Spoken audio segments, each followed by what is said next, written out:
गरीब की शादी। शशि की सौतेली माँ ने उसकी शादी की तो बड़े घर में, लेकिन पति कोई काम न करता। आप ससुर जी के साथ काम पर क्यों नहीं जाते? हाँ जाऊंगा, लेकिन कल से। आज जरा मैं दोस्तों के साथ घूमने जा रहा हूँ। शशि के दो बच्चे होते हैं, लेकिन रमेश का हाल वैसा का वैसा ही रहता है। एक दिन, सुनिए ना, बच्चा रो रहा है, इसके दूध के लिए पैसे नहीं है। अरे तो पिताजी से ले लो ना। क्यों? अगर आप में कमाने की क्षमता नहीं थी तो शादी क्यों की? तभी घर आई बड़ी ननद बोल पड़ती है। आहा, तुम्हारी माँ को साफ साफ कह दिया था कि लड़का ना कमाता है ना कभी कमाएगा। हम चार चार बहनें हैं इसका ख्याल रखने के लिए, और पिताजी का इतना सारा पैसा, तुम्हें किस चीज की कमी रखी है? लेकिन थोड़े ही सालों में तकदीर बदल जाती है। शशि का ससुराल गरीब हो जाता है। सब बिकने के बाद शशि अपने पति, बच्चे और सास के साथ किराए के मकान में आ जाती है। मैं कोई नौकरी करना चाहती हूँ दीदी। अरे, इतने बड़े घर की बहू थी शशि, तुम नौकरी करोगी? नहीं नहीं नहीं नहीं। नहीं करूंगी तो घर कैसे चलेगा? बच्चों को भी तो पालना है ना। तभी शशि का भाई आ जाता है। शशि, ये ले राशन का सामान, किसी भी तरह की कोई भी जरूरत हो तो बताना। भाई, अब मैं नौकरी करूंगी। देख बहन, वैसे तो मैं तेरे साथ हूं, लेकिन हाँ, मैं ये भी चाहता हूं कि तू अपने पैरों पर खड़ी हो जा। शशि को एक प्ले स्कूल में छोटे बच्चों को संभालने की नौकरी मिल जाती है। एक दिन, शशि, मेरे स्कूल को अब तुम संभाल लो, मैं कुछ दिनों के लिए अपने बेटे के पास जा रही हूँ। लेकिन प्ले स्कूल अकेले मैंने कभी नहीं संभाला है। अब ये सब मैं नहीं जानती, इतने महीनों में तूने जो देखा बस पूरे आत्मविश्वास के साथ उसे करना। शशि नीलम के जाने के बाद पूरे 1 महीने उसका स्कूल अकेले संभालती है, और फिर एक दिन आता है जब वो अपना खुद का स्कूल भी खोल लेती है। वाह शशि, तुमने आज मेरा सर गर्व से ऊंचा कर दिया। तुम्हारा यही आत्मविश्वास तुम्हें बहुत आगे ले जाएगा। नीलम, बहुत आगे जाने की चाह नहीं है, बस ये छोटा सा स्कूल मेरे बच्चों की अच्छी शिक्षा में मेरी मदद करे, यही मैं चाहती हूँ। शशि थोड़े थोड़े पैसों से ही अपना परिवार पाल रही थी। एक दिन उसके घर उसकी बड़ी ननद आती है। अरे भाभी, घर में कूलर तो लगा लेती, मेरी माँ को कैसे पंखे में लिटा रखा है? अरे तो शशि कौन सा एसी लगा कर सो रही है? वो भी तो यहीं रहती है ना मेरे पास। ज्यादा यहाँ आकर मेरी बहू को परेशान ना किया करो। हाँ हाँ, मुझे भी शौक नहीं है इस छोटे से घर में आने का। मैं तो बस ये बोलने आई थी कि मेरे बेटे की शादी है तो ननिहाल का जो नेग होता है वो ले आना। हाँ हाँ, जितना बनेगा कर देंगे, और ना हुआ ना तो वो भी नहीं करेंगे। तभी शशि बोल पड़ती है। अरे नहीं नहीं माँ जी, रीटा घर की बेटी है, उसके ससुराल वाले उससे शादी पर पूछेंगे कि मायके से क्या मिला।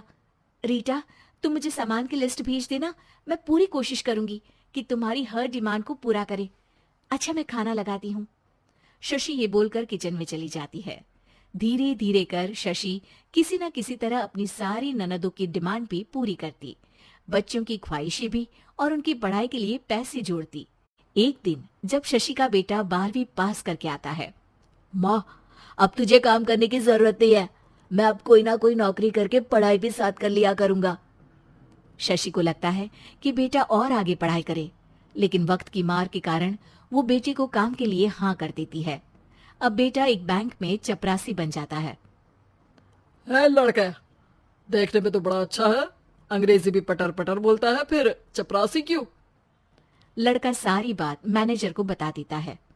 अच्छा, तो मैं तुझे एक मौका देता हूँ, तू यहाँ रहकर दूसरे डिपार्टमेंट का भी काम सीख। अगर तू किसी एक का भी काम अच्छे से सीख गया तो मैं तुझे यहाँ टेबल चेयर में बैठने वाली नौकरी दे दूंगा।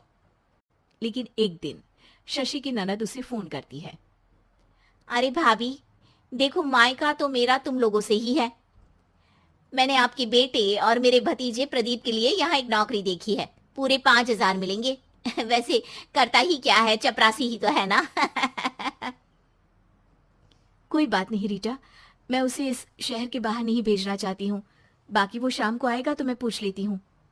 वहीं प्रदीप मैनेजर की बात से खुश हो जाता है और मैनेजर के काम पर ही नजर रखने लगता है। वो उनकी तरह के पेपर पढ़ता, काम करता और आने वाले लोगों की बातें सुनता। एक दिन बैंक में ऑडिट वाले आते हैं। ये गलत है, पूरी बैलेंस शीट नहीं मिल रही है, कहीं ना कहीं गड़बड़ है। ए मैनेजर, क्या करते हो? बैंक के पैसों का हिसाब सही नहीं है। मैनेजर के पसीने छूट जाते हैं। तभी प्रदीप वहां जाता है। अब क्या मैं ये बैलेंस शीट देख सकता हूँ? अरे बेटा मजाक नहीं, जाओ पानी लेकर आओ एक गिलास। प्रदीप मैनेजर को पानी लाकर देता है और फिर ऑडिटर से कहता है, देखिए सर, मैं आपको बता सकता हूँ कि कैसे बैलेंस शीट को आप लोग गलत तरीके से जोड़ रहे हैं। ऐसा बोलकर प्रदीप एक एक कर सारे डाउट क्लियर कर देता है। अरे हाँ, ये तो पॉइंट हमने देखे ही नहीं थे। गुड, कौन है ये बच्चा? तभी मैनेजर बोल पड़ता है, अब हमारे यहाँ अकाउंट में नया आया है। ऑडिटर के जाने के बाद, वाह प्रदीप, आज तो तुमने मेरी नौकरी बचा ली।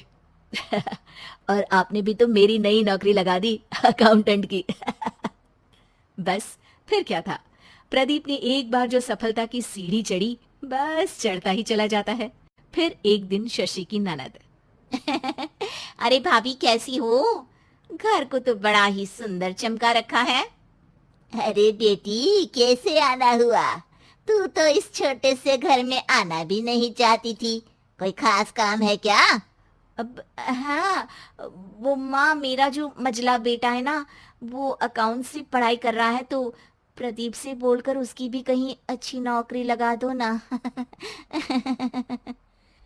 सास और शशि समझ जाते हैं कि कैसे पैसे आते ही लोगों के बात करने के तरीके से लेकर रिश्ते निभाने तक में बदलाव आ जाता है।